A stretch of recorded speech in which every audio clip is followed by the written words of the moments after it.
سورہ شورى کی آیت نمبر 20. اس میں دو شخصوں کا ذکر ہے. ایک وہ شخص جس کی ساری کوششیں دنیا کے لیے ہیں، وہ دنیا کے لیے جیتا ہے، دنیا کے لیے مرتا ہے. اور دوسرا وہ شخص ہے جو ساری کوشش آخرت کے لیے کرتا ہے. تو دونوں شخصوں کا بیان ہے.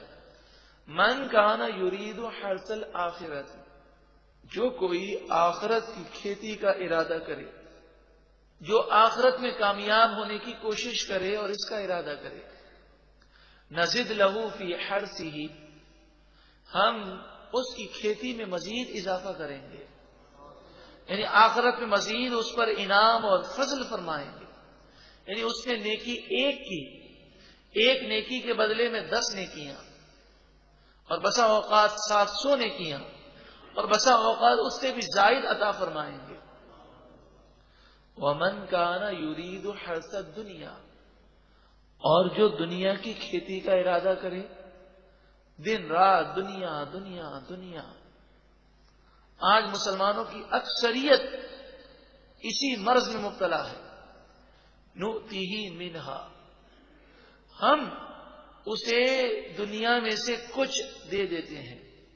جتنا تقدیر میں لکھا ہے اتنا ہی ملے گا، چاہے جتنا بھاگ لے. وما لہ فی الآخرۃ من نصیب، اور ایسے شخص کا آخرت میں کوئی حصہ نہیں ہوگا. اے پروردگار، ربنا آتنا فی الدنیا حسنہ، اے پروردگار دنیا میں بھی ہمیں بھلائی دے.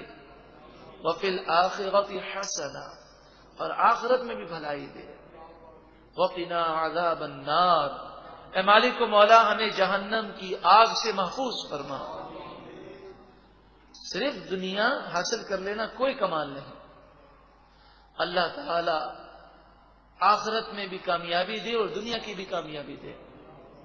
اور دنیا کی کامیابی وہ اللہ کو راضی کرنا ہے.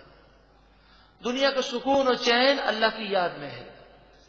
ام لہم شرکاء، کیا ان کے لیے کچھ شرکاء ہیں، انہوں نے خدا کے برابر مد مقابل کسی کو سمجھا ہے. شرعوا لہم من الدین، کہ ان جھوٹے خداؤں نے ان کے لیے کوئی دین پیدا کیا ہو، کوئی دین بنایا ہو. ما لم یأذن بہ اللہ، وہ دین جس کی اللہ نے اجازت نہ دی. ایسا ہو نہیں سکتا. حقیقی دین صرف اور صرف دین اسلام ہے. ولولا کلمۃ الفصل، اور اگر فیصلے کا کلمہ نہ ہوتا کہ فیصلہ کل بروز قیامت ہوگا، اگر یہ بات نہ ہوتی، لقضی بینہم، ضرور ان کا فیصلہ دنیا ہی میں کر دیا جاتا. وَإِنَّ الظَّالِمِينَ لَهُمْ عَذَابٌ أَلِيمٌ، اور بے شک ظالموں کے لیے دردناک عذاب ہے. تَغَوْا الظَّالِمِينَ مُشْفِقِينَ مِمَّا كَسَبُوا، تم ظالموں کو دیکھو گے، گناہگاروں کو دیکھو گے کہ اپنے گناہوں کی وجہ سے کانپ رہے ہوں گے. مشفقین، ڈر رہے ہوں گے. وَهُوَ وَاقِعٌ بِهِمْ، اور وہ گناہ کی سزا ان پر واقع بھی ہو جائے گی. انہیں گناہوں کی سزائیں کل بروز قیامت دی جائیں گی. والذین آمنوا، اور وہ لوگ جو ایمان لائے. وعملوا الصالحات، اور انہوں نے اچھے عمل کیے. فی روضات الجنات، وہ جنتی باغات میں ہوں گے، باغات کی کیاریوں میں ہوں گے. لہم ما یشاءون عند ربہم، ان کے لیے وہ تمام نعمتیں ان کے رب کے پاس ہوں گی جو وہ چاہیں گے. ذالک هو الفضل الکبیر، یہی سب سے بڑا فضل ہے. اے مالک و مولا ہم پر بھی اپنے فضل کی بارشیں فرما. ذالک الذی یبشر اللہ عبادہ، یہ وہ نعمت ہے جس کی بشارت، جس کی خوشخبری اللہ تعالیٰ اپنے بندوں کو دیتا ہے. کون سے بندوں کو؟ الذین آمنوا وعملوا الصالحات، جو ایمان لائے اور انہوں نے اچھے عمل کیے ان کے لیے خوشخبری ہے۔ اے مالک و مولا ہمیں بھی ان لوگوں میں شامل فرما۔ قل اے محبوب آپ فرمائیے لا اسألکم علیہ اجرا الا المودۃ فی القربى، میں تم سے اس تبلیغ دین پر کوئی اجرت نہیں مانگتا، ہاں یہ بات ضرور ہے کہ میرے قریبی مسلمان رشتہ داروں سے محبت کرو، انہیں تکلیف دے کر مجھے ایذا مت دو، کیونکہ انما المؤمنون اخوہ، مسلمان آپس میں بھائی بھائی ہیں۔ ایک مسلمان کو چاہیے کہ وہ دوسرے مسلمان کے حق کو ادا کرے اور اس کی دل آزاری نہ کرے، یہ فرض ہے۔ جب عام مسلمانوں کا یہ معاملہ ہے تو اور خیال رکھنا چاہیے کہ حضور کو تکلیف نہ ہو۔ آپ جانتے ہیں کہ کسی بھی مسلمان کو تکلیف اس سے ہوتی ہے کہ اگر اس کی اولاد کو تکلیف دیں، اس کے بال بچوں کے بارے میں یا اس کے دوستوں کے بارے میں کوئی بات کہیں تو اسے تکلیف ہوتی ہے۔ تو حضور کے صحابہ کرام ہوں، اہل بیت ہوں، آل ہو، اولاد ہے، آپ کے رشتہ دار ہیں، ان کے بارے میں کوئی ایسا کلام کرنا کہ جس سے رسول اللہ صلی اللہ علیہ وسلم کو اذیت ہو، یہ ہمارے لیے ہرگز جائز ہی نہیں۔ تو حضور کی اولاد اور سادات کی تعظیم و توقیر ہم پر لازم ہے، جبکہ وہ مومن ہو اور ان کے عقائد درست ہوں۔ وَمَن يَقْتَرِفْ حَسَنَةً، اور جو کوئی نیکی کرے، نَزِدْ لَهُ فِيهَا حُسْنًا، ہم اس کی نیکی میں مزید اضافہ کریں گے۔ ان اللہ غفور شکور، بے شک اللہ تعالی بخشنے والا، نیکی کا صلہ دینے والا ہے۔ ام یقولون افترى علی اللہ کذبا، کیا وہ کہتے ہیں کہ اس نبی نے اللہ پر جھوٹ باندھا، نعوذ باللہ من ذلک۔ فَإِن يَشَإِ اللَّهُ يَخْتِمْ عَلَى قَلْبِكَ، پس اگر اللہ چاہے تو آپ کے دل مبارک پر رحمت کی مہر لگا دے۔ یعنی مراد یہ ہے کہ اگر اللہ تعالی چاہے تو یہ جو باتیں کرتے ہیں اس سے آپ کو رنج نہ پہنچے، لیکن اللہ کی مصلحت ہے کہ آپ دین کی راہ میں تکلیفیں برداشت کر رہے ہیں اور اپنی امت کے لیے تعلیم اور مثال بن رہے ہیں کہ میں نے رنج برداشت کیے ہیں، تانے سنے ہیں، تم اگر مجھ سے محبت کرتے ہو اور یہ دعویٰ کرتے ہو کہ میرا سب کچھ آپ پر قربان ہے یا رسول اللہ صلی اللہ علیہ وسلم، تو میری محبت میں تم سب کچھ قربان کرنے کا ذہن بھی رکھو۔ وَيَمْحُ اللَّهُ الْبَاطِلَ، اور اللہ تعالیٰ باطل کو مٹا دے گا۔ وَيُحِقُّ الْحَقَّ بِكَلِمَاتِهِ، اور اپنے کلام کے ذریعے حق کو واضح فرمائے گا۔ إِنَّهُ عَلِيمٌ بِذَاتِ الصُّدُورِ، بے شک وہی سینوں کے رازوں کو جاننے والا ہے۔ اے گناہ کرنے والوں، رب العالمین توبہ کی دعوت دیتا ہے۔ وَهُوَ الَّذِي يَقْبَلُ التَّوْبَةَ عَنْ عِبَادِهِ، وہی ہے رب جو بندوں کی توبہ قبول فرماتا ہے۔ وَيَعْفُو عَنِ السَّيِّئَاتِ، اور ان کے گناہوں سے درگزر فرماتا ہے اور ان کے گناہوں کو مٹا دیتا ہے۔ وَيَعْلَمُ مَا تَفْعَلُونَ، اور جو تم کرتے ہو وہ اللہ جانتا ہے۔ وَيَسْتَجِيبُ الَّذِينَ آمَنُوا وَعَمِلُوا الصَّالِحَاتِ، اور وہ لوگ جو ایمان لائے اور انہوں نے اچھے عمل کیے، اللہ ان کی دعا قبول فرماتا ہے۔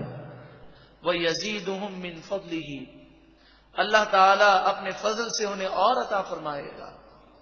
وَالْكَافِرُونَ لَهُمْ عَذَابٌ شَدِيدٌ، اور کافروں کے لیے شدید عذاب ہے۔ وَلَوْ بَسَطَ اللَّهُ الرِّزْقَ، اگر اللہ تعالیٰ روزی کشادہ کر دیتا، سب کو روزی یکساں ملتی اور برابر ملتی، لِعِبَادِهِ، اپنے بندوں کے لیے روزی وہ کشادہ فرما دیتا اور سارے ہی دولت مند ہو جاتے اور کسی کو کوئی بیماری ہی نہ ہوتی، تو پھر لوگ جب یہ دیکھتے کہ ہمیں نعوذ باللہ من ذالک اللہ کی یاد کی ضرورت ہی نہیں ہے، تو سارے لوگ سرکش ہو جاتے۔ لَبَغَوْا فِي الْأَرْضِ، ضرور وہ زمین میں فساد کرتے اور باغی ہو جاتے. آج غریب اللہ سے دعائیں مانگ رہا ہے اور مالدار یہ ڈر رہا ہے کہ کہیں میں غریب نہ بن جاؤں. تو اس لیے دنیا کا نظام چل رہا ہے. ورنہ جب سارے ہی لوگ مالدار ہوں، تندرست ہوں، کوئی بیماری نہ ہو، کوئی پریشانی نہ ہو، تو انسان سرکشی اختیار کرتا ہے. وَلَٰكِن يُنَزِّلُ بِقَدَرٍ مَّا يَشَاءُ. ہاں لیکن اللہ تعالی جتنا چاہتا ہے اتنی مقدار نازل فرماتا ہے. تو جس کے لیے جتنی روزی مفید ہے اللہ تعالیٰ اتنی عطا فرماتا ہے. انہ بعبادہ خبیر بصیر. بے شک وہی اپنے بندوں کو دیکھنے والا خبردار ہے. اللہ تعالیٰ ہمیں عمل کی توفیق و سعادت عطا فرمائے. اللہ رب العالمین جس حال میں رکھے بندے کو خوش رہنا چاہیے اور اللہ کی رضا پر راضی رہے. دعا مانگنے میں اور اسباب اختیار کرنے میں کوئی حرج نہیں، مگر شکوہ شکایات کرنا یہ مومن کی شان کے خلاف ہے. اللہ تعالی ہمیں ہر شر سے محفوظ فرمائے. ارشاد فرمایا وَهُوَ الَّذِي، اور وہی رب ہے جس نے يُنَزِّلُ الْغَيْثَ مِن بَعْدِ مَا قَنَطُوا، وہی رب ہے جس کی شان ہے کہ وہ نا امیدی کے بعد بارش کو نازل فرماتا ہے. بظاہر بارش کے کوئی آثار نہیں ہوتے، پھر بادل آ کر وہ رحمتوں کی بارش برساتے ہیں. وَيَنشُرُ رَحْمَتَهُ، اور وہ اپنی رحمت کو پھیلاتا ہے. یہ بادل آسمان پر پھیل جاتے ہیں اور بارش صرف ایک ہی زمین کے حصے پر نہیں پڑتی بلکہ مختلف علاقے اس سے فیضیاب ہوتے ہیں. وَهُوَ الْوَلِيُّ الْحَمِيدُ، حقیقی طور پر وہی کام بنانے والا ہے. الحمید، تمام خوبیوں اور تعریفوں کا وہی مستحق ہے. اللہ کی نعمتوں کا بیان ہے تاکہ ہم اللہ کی نعمتوں کو یاد کر کے اس کا شکر ادا کریں. وَمِنْ آیَاتِهِ، اور اللہ تعالی کی نشانیوں میں سے ایک نشانی یہ بھی ہے خلق السماوات والارض، آسمانوں اور زمین کی پیدائش، یہ بھی اللہ کی بہت بڑی نشانی ہے. وما بث فیہما من دابہ، دابہ کے معنی ہے چلنے والا. ان دونوں میں یعنی آسمان اور زمین میں جو بھی چلنے والے ہیں، چاہے وہ فرشتے ہوں، جنات ہوں، انسان ہوں، یا زمین پر بسنے والے جانور ہوں. وما بث، اور جو چلنے والے اس رب العالمین نے پھیلائے فیہما، ان آسمان و زمین میں، یہ بھی اللہ تبارک و تعالی کی نشانی ہے کہ اگر کیڑے مکوڑوں کو دیکھا جائے تو چھوٹے چھوٹے کیڑے اور وہ وائرس اور وہ جراثیم جو ہمیں نظر بھی نہیں آتے، ان پر بھی جب تحقیقات کی گئیں تو صدیاں گزر گئی تحقیقات کرتے کرتے. کوئی یہ دعویٰ نہیں کرتا کہ ہم نے اس پر تحقیق مکمل کر لی، بلکہ ہر نئے دور میں نئی تحقیق اور ریسرچ ہے. یہاں تک کہ بعض جانوروں کی وہ اقسام ہیں اور بعض وائرس ایسے ہیں کہ جن کے بارے میں بہت ہی کم معلومات ہے. اللہ تبارک و تعالی نے اپنی تخلیق کو ذکر کیا اور جو کچھ اس نے پیدا کیا، آسمان و زمین اور مخلوقات، ان میں جتنا غور و فکر کریں، چاہے وہ ریسرچ کے کسی مقام پر فائز ہو، ہر دفعہ غور و فکر کرنے پر اسے نئی نئی باتیں اور قدرت کی نئی نئی نشانیاں نظر آتی ہیں جہاں تک پہلے اس کے ذہن کو رسائی نہیں تھی.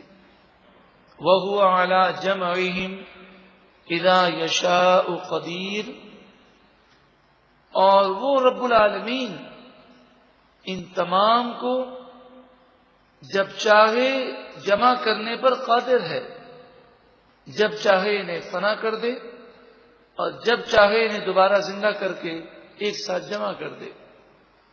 اللہ کی قدرت اور اس کی نشانیوں کا بیان ہے۔ یقیناً عقل مند، دانا، سمجھدار اللہ تعالی کی نعمتوں کو یاد کر کے شکر ادا کر کے ایک پاکیزہ زندگی گزارنے کی وہ کوشش کرتے ہیں۔ اب اگر کوئی شخص پاکیزہ زندگی نہ گزارے تو اس کا نقصان کیا ہے؟ اس کا نقصان یہ ہے کہ گناہوں کی اپنی نحوستیں ہیں۔ یہ مت سمجھیے گا کہ گناہ کی سزا صرف آخرت میں ہے، بلکہ اکثر گناہوں کی نحوستوں کا اثر دنیا کے اندر بھی ہے۔ اس ذہنی پریشانی، تکالیف، مشکلات، بیماریاں، بے سکونی، بے اطمینانی، یہ صرف اور صرف گناہوں کی وجہ سے ہے۔